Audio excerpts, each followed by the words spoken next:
ज़ाहिर में ज़ानी फ़िक्र मंझ फना थिया तनी खे तालीम जी पुड़ अंदर कानी हरफ़ हक़ानी दौर कयाऊं दिल में भिटाई जे इन लाजवाल सिटुन सां आऊं सॾ ॾियां थो सिंधी अदबी संगत सिंध जे अगूणे ऑडिटर ऐं नामियारे शाइर मानवारे गुलाम मोहम्मद गाज़ी साहब के तो हू स्टेज ते अचन ऐं पंहिंजनि ख़्यालनि जो इज़हार करन।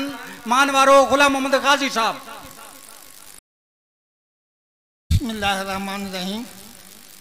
सब खां पहिरियों हाई साहब खे मुबारकबाद ॾींदुसि छो त हुनजो पहिरियों किताबु आहे ऐं उहो नात हमद मनक़बत ते जोड़ियल आहे।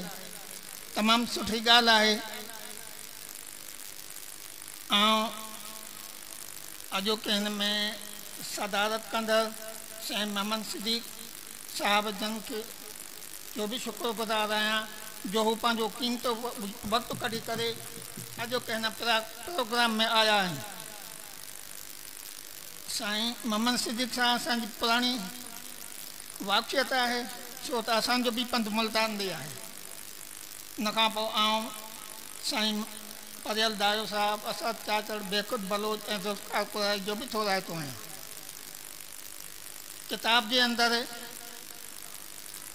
जेका शाइरी ॾिनल आहे तमामु बहितर आहे छो त हमद ऐं नात ॿिन्ही में अलाह ऐं अलाह जे रसूल जो ज़िक्र कयो वञे थो। मुंहिंजो बि हिकिड़ो ई किताबु महबूब खुदा जे नाले सां अॻु में छपियो हुयो। उमेदु आहे त आईंदा बि इनखे अॻिते जारी रखंदासीं। साईं जन जी वरी महिरबानी जो हुन यादि करे असांखे घुरायो।